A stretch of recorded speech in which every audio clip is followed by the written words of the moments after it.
This is a true love. A true love. Uru ni urukundo rw'ukuri. Uru ni urukundo rutarimo ibinyoma.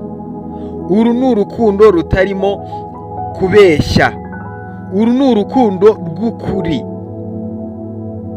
Aba bana bakundana urukundo rw'ukuri, urukundo rutubakiye ku binyoma, urukundo rutubakiye ku magambo, urukundo rutubakiye ku babasebya, urukundo rutubakiye kuri buri kimwe icyo ari cyo cyose. Aba bana bakundana urukundo ruzima. Aba bana bakundana urukundo rw'ukuri.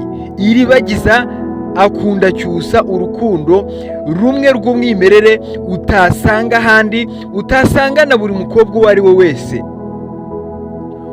Iribagiza akunda Cyusa ku rwego hahandi bavuga ngo ni 100%.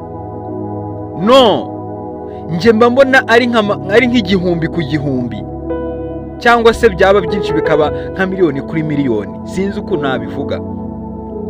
Ariko na Cyusa nawe nuko akunda Iribagiza urukundo ruri hejuru cyane.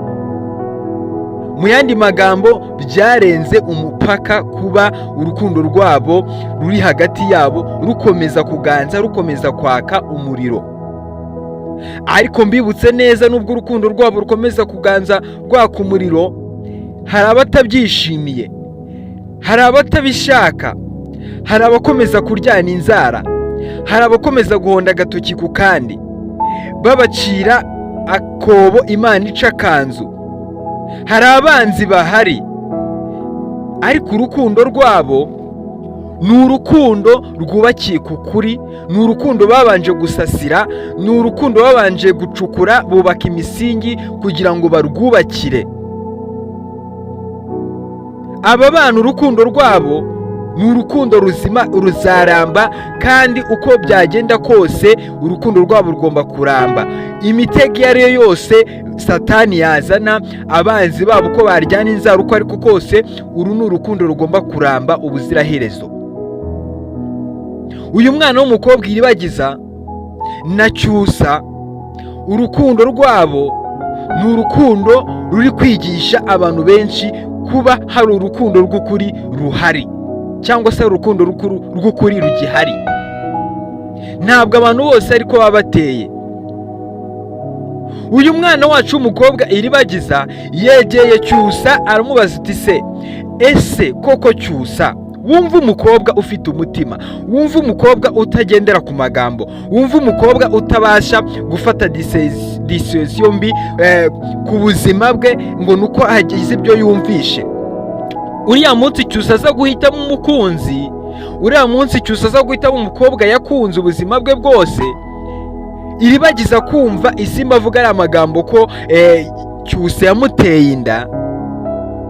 Iribagiza yaba ameze nk'abandi bakobwa bari bo bose, yari guhaguruka nawe akavuga uti ibyanjye na Cyusa birarangiye, ntabwo mbyemera, cyangwa se akanivumbura nk'uko Isimbi yivumbuye akavuga ngo ntabwo bikunda ko nshobora gushakana na Cyusa, warambeshye ubuzima bwanjye bwose, wanciye inyuma uryamana na Isimbi.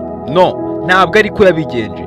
Ahubwo we yaricaye aratekereza aravuga uti Cyusa wanjye ndamuzi, imyaka tumaranye, igihe twakundanye tukiri abana kugeza ubu, ingeso ze ndazizi, ntabwo nabyemera. Ingeso za Isimbi ndazizi, bashobora kuba bamubeshyera ku mutima, ashobora kuba ariko yibajije. Gusa yagize agahinda gakomeye cyane kumva iryo jambo mu matwi ye. Ariko uyu mwana w'umukobwa Iribagiza yateye intambwe yegera Cyusa aramubaza uti se, ese Cyusa, ibintu aka kanya nkeneye kumva ukuri kwawe kuva mu kanwa kwawe, numva ukuri kwawe ari wo kunyibwiriye. Ndabizi ntabwo wambeshya, ndabizi ntujya umbeshya, ariko aka kanya ka none ndi mu ihurizo rikomeye cyane, nabuze icyo nkora. Cyusa nawe ati ndagukunda kandi uri umugore wanjye, ndabizi, ndabizi pe, mbaza ndagusubiza kandi sinakubeshya, sinjya nkubeshya, sinzigera nanakubeshya. Uyu mukobwa wacu Iribagiza yateruye mu ijambo rituje cyane, avuga ijambo rituje cyane abwira Cyusa, ese Cyusa umbwize ukuri muri aka kanya, nkeneye kumva ukuri kwawe. Waba warigeze uryamana na Isimbi ukamutera inda? Iriya nda waba ari wowe wayiteye Isimbi? Mu yandi magambo, waba ari wowe wateye inda Isimbi? Uyu Iribagiza yabajije iki kibazo Cyusa kuko azi ko neza Cyusa ubwo bari kumwe uwa babiri nta kavuyo ntaki, Cyusa ari bumubwize ukuri kuko byagenze uko ariko kose. Ese mwiteguye kumva ukuri kurava muri Cyusa uko kuri kuraba kumeze? Tugomba kugira amakenga.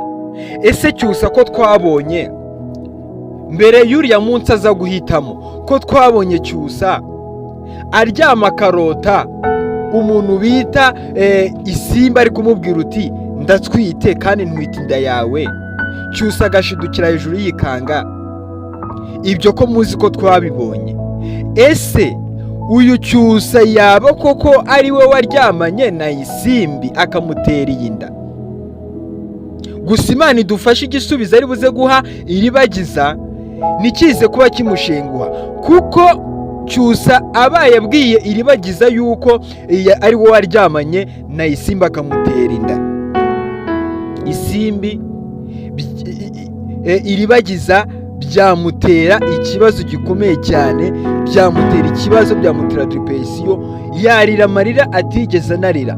Gusa ntabwo byaba bivuze yuko umuntu bita Iribagiza yaba yanze Cyusa, kuko uriya mwana afite urukundo. Gusa byamutera igikomere cye cy'ubuzima bwe bwose atazigera anakira. Gusa Cyusa nanone ahantu biri gucangana, biri kubera amayobera, Cyusa nawe akongera akavuga ngo ntabwo ibyo mbizi, ntabwo nigeze ndyamana n'umukobwa, ntabwo nigeze mutera inda. Urabeshya Isimbi, urabeshya, ntabwo ibyo bintu byigeze bibaho. Nanone ahantu biri kuducangira, Isimbi akongera akavuga utakiyemerera, ni we naryamanye nawe, nta wundi muhungu nzi twigeze duhura, kandi namwe murabizi. Ikindi kandi, niba wumva ndi kukubeshya, tuzajya gukoresha DNA, ibimenyetso nibyerekana ko uyu mwana ari uwawe. Uzamurera, n'ubwo bukwe bwa Iribagiza buzaba bupfuye. None reka twibaze ko biri kuducangira, ese koko Mana y'isi n'ijuru, Cyusa wacu tuzi yaba yarakoze iryo kosa akagwa muri uwo mutego wo gutera inda uyu Isimbi? Ibi bintu byaba ari ibiki? Gusa mureke mbabwire, mureke dufate amasengesho dusengere iki kintu rwose Iribagiza adaterwa n'agahinda, ko tuzi ko uyu mwana wacu w'umukobwa yitonda ku kigero cyo hejuru. Ntabwo dushaka kuba yagira agahinda, kandi Cyusa nawe ndakeka atamuhemukira kuri urwo rwego. Niyo yaba ari mu nzozi yazirota akazivamo. Aba bana barakundana, aba bana urukundo rwabo ruri kuri standard yo hejuru.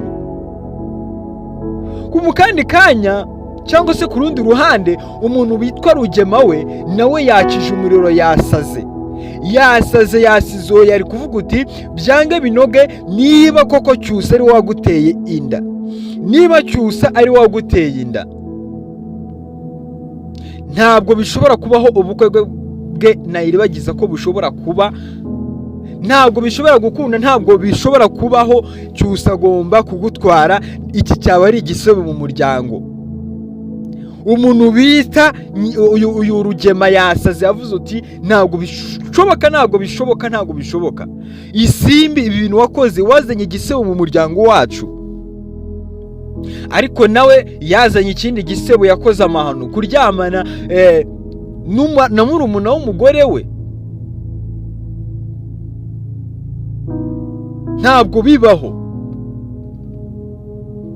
Ku rundi ruhande, uyu Iribagiza arababaye cyane, tumwumve. Iribagiza arababaye cyane, gusa tuze kwizera yuko igisubizo ari buhabwe kitaza kumukomeretsa, ari buze byibuza gushira imumu. Iribagiza wacu twizere ko ari buze gushira imumu, Cyusa wacu ataza kumukomeretsa. Ku rundi ruhande, uyu muntu bita Fabiola yakije umuriro, nawe yagarutse mu maraso mashya, bamuhaye imbabazi, ariko nawe tutirengagije ko yahemutse akica umwana we. Yahawe imbabazi, yagarutse mu maraso mashya, ari kuza ni gateranyamiryango. Ubundi uyu nguyu bamwita gateranyamiryango, ari guteranya imiryango. Mwabonye ukuntu yashihuye uyu nguyu mama wa Cyusa aje kubaza ko Nyirantambara hari ngo bicare baganire ku kibazo cyabaye mu miryango. Twabonye uyu mukobwa reka mwita umugore kuko bamuteye inda aza kuyikuramo, gusa aracyari umukobwa. Uyu Fabiola ni gateranyamiryango, ateranya umuryango wo kwa Cyusa no kwa Iribagiza, wo kwa Cyusa no kwa Rugema, akabateranya abinyujije mu kutumva rumwe kuba Cyusa yashakana na Iribagiza, yahitamo Iribagiza. Gusa amazi, ndagira ngo mabwire ngo amazi yamaze kurenga inkombe. Ibyo bakoze byarakozwe, n'ukuri kwagiye ahagaragara, na Cyusa wacu yahisemo isimbi, ntacyo bakirwanira. Amazi yarenze inkombe, amazi yamanukaga, mu yandi magambo yarazamutse. Gusa ku rundi ruhande, umuntu bita Nyirantambara yahamagawe n'umuntu bita Fabiola, aramubwira uti ibintu byakaze, umukobwa wanyu isimbi yarabenzwe kumugaragara izuba riva. Cyusa wanyu yahisemo Iribagiza. Umuntu bita Nyirantambara yasaze, arasizora, aravuga uti ntabwo ibi bintu bibaho, ntabwo bishoboka yuko Cyusa yaba yarisemo isimbi. Mwarebaga he? Gusa uyu muntu bita Nyirantambara yasaze, yavuze uti ntabwo bishoboka. Fabiola nawe akamubwira uti birashoboka kuko yahisemo Iribagiza. Gusa umukobwa wanyu aratwite, yavuze ko atwite inda mu ruhame, n'abantu bose imiryango irabimenya, gusa inda Cyusa yarayihakanye. Umuntu bita Nyirantambara yasaze, arasizora, aravuga uti ntabwo bigomba gukunda, ntibibaho, ibyo bintu ntabwo nabyemera, ntabwo bibaho, ntabwo nzanabyemera. N'umunsi wa rimwe ninza mubabwire ngo ninza, ntabwo nzabyemera. Umuriro nzabereka Nyirantambara uwo ari we. Nyirantambara aje kwatsa igitutu, gusa nagira ngo mabwire ngo inda, gutwita inda, ntabwo ibyo bintu, ntabwo Cyusa bimureba, ntabwo ari wayimuteye. Kuri aka kanya turashinjura Cyusa wacu, tumuziho imico myiza, ntabwo yaba yarakoze icyo gikorwa.